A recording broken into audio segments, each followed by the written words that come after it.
रामगढ़ का delegation head किया है और सीएम साहब से मुलाकात हुई है और दौरान मुलाकात में मैंने जो कुछ मुद्दे जो थे रामगढ़ और बॉर्डर के लोगों के और इस कॉन्स्टिट्यूंसी के जो है रहने वाले लोग हैं उनके इश्यूज़ के ऊपर बात की है मैंने।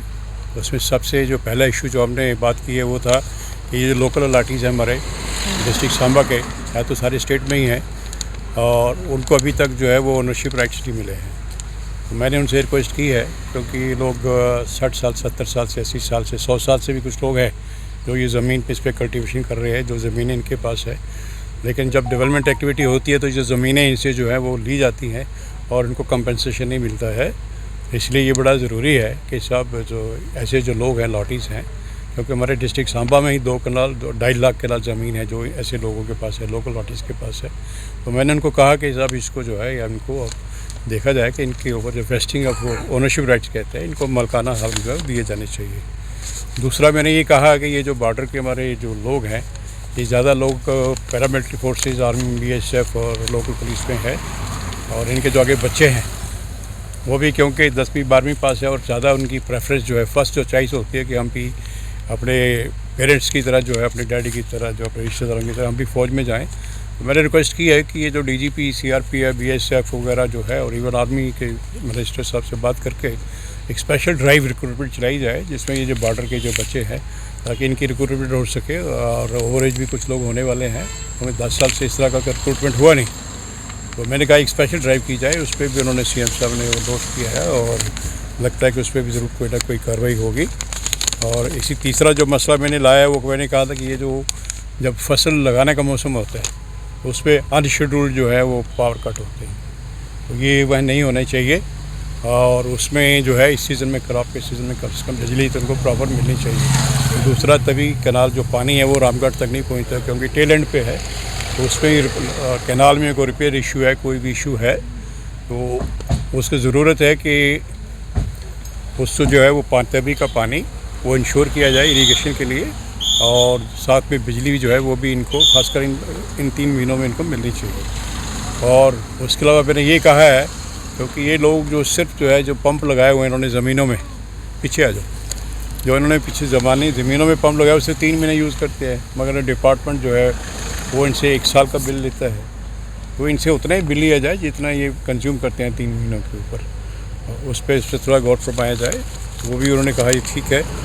और उसके बाद रामगढ़ डिग्री कॉलेज की भी बात हुई है, तो भी हमने कहा है कि रामगढ़ डिग्री को बड़ी देर से कंट्रोवर्सी बनी है, ना यहाँ लग रहा है ना वहाँ लग रहा है, तो इस पर भी गवर्नमेंट जो है कोई ना कोई डिसीजन जो है गवर्नमेंट को लेना चाहिए और कॉलेज जल्दी लेना चाहिए ताकि हमारे बच्चों को कहीं बाहर पढ़ने ना जाना पड़े। और एक इशू मैंने ये कहा कि हमारे यहाँ कोई स्टेडियम नहीं है, रामगढ़ में कोई प्लेग्राउंड नहीं है, तो यहाँ पे कोई स्टेडियम दे दिया जाए ताकि स्पोर्ट्स एक्टिविटीज़ को बढ़ावा मिले, हमारे बच्चे भी जो है वो खेले एक्टिविटीज़ करें, बाहर भी कंपटीशन जैसे होते हैं स्टेट लेवल पे इंटरनेशनल लेवल पे उस पर जाके पार्टिसिपेट कर सकेंगे।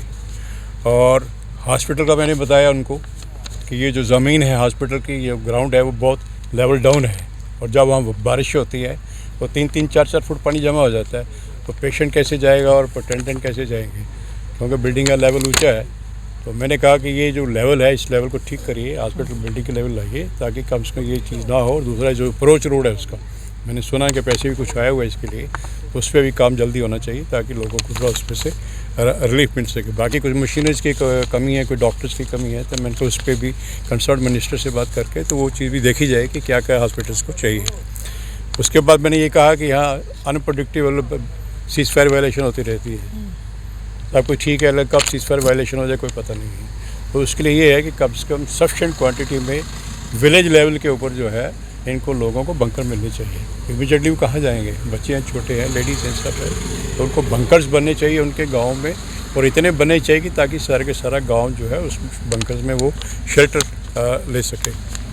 और उसके बाद ये जो प्राइवेट स्कूल्स की बिल्डिंग है हमारी, मैंने कहा बहुत बुरी हालत है मिडिल और प्राइमरी स्कूल्स की, ऑलमोस्ट बंद ही हो गए हैं पिछले 10 साल में, चाहे पॉलिसी मैटर के तहत बंद करवाए हैं कैसे करवाया है, वो बंद हो गए हैं। तो ज़रूरत है उनको रेनोवेट किया जाए, प्रॉपर तरीके से स्टाफ बैठाया जाए और स्कूलों को, प्राइमरी स्कूलों को, मिडिल स्कूल चालू कराया जाए ताकि ये गरीब आदमी का बच्चा भी वहाँ पढ़ सके।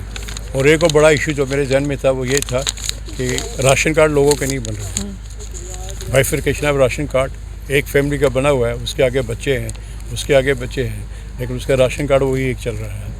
तो ये बहुत एक बड़ा जेन्युइन इशू है। इस पर मैंने कहा कि राशन कार्ड जल्दी से जल्दी इंस्ट्रक्शन जानी चाहिए डिपार्टमेंट्स की तरफ से कि ये अलग अलग बनाओ भाई, आजकल कौन सा कल्चर रह गया इकट्ठे जॉइंट फैमिली रहने का।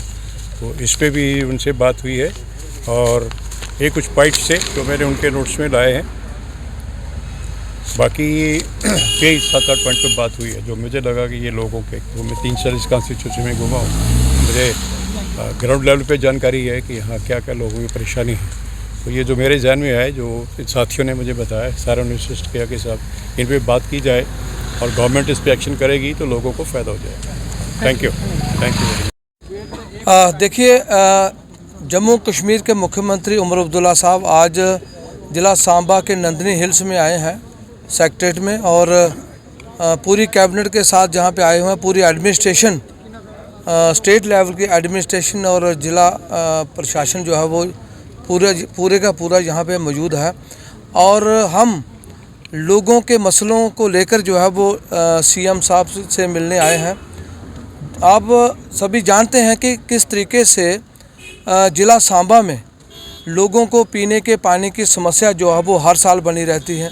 रोड कनेक्टिविटी का मसला है, राशन का मसला है, चाहे जो अनएम्प्लॉयड यूथ का मसला है, बिजली का मसला है, बहुत सारे मसले जो हैं वो उनको हम सीएम साहब को हम बताने जा रहे हैं। तो मैं परमंडल ब्लॉक की बात करूंगा, 7-7 किलोमीटर का रोड नहीं है। परमंडल से लेकर पाडल तक जो है वो रास्ता ही नहीं है। परमंडल से लेकर अर्जूल तक जो है वो 7 किलोमीटर रास्ता ही नहीं है। और देवन से लेकर तलैट तक, तलैट से लेकर सगोन तक जो है वो लोगों की बहुत दरीना मांग है कि वहाँ पे जो है वो रास्ता बनना चाहिए। और पचोली से लेकर एकड़ गैर तक जो है वो रास्ता नहीं है। और ऐसे ही जो है वो जो खोड़ी खड्ड है वहाँ से 2.5 किलोमीटर का जो है वो रोड ही नहीं है। यानी कि आज 75 साल हो गए हैं देश को आज़ाद हुए, यहाँ पीने के पानी को लोग तरस रहे हैं। 10 साल बेमिसाल का नारा देने वाली भारतीय जनता पार्टी वालों से हम पूछना चाहते हैं कि आपने 10 साल क्या किया? आप डबल इंजन की सरकार चला रहे थे। जम्मू कश्मीर में आपकी सरकार थी, केंद्र में आपकी सरकार थी, डीडीसी, बीडीसी और एमएलए, एमपी से लेकर आपका प्रधानमंत्री तक आपके थे, लेकिन 10 सालों से आपने लोगों का कोई काम नहीं किया।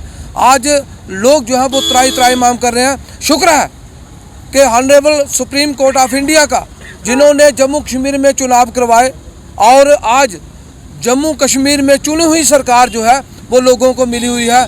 आज लोग अपनी मुश्किलातों को लेकर जो है वो एमएलए के पास आसानी से जा रहे हैं। ये बहुत बड़ी बात है।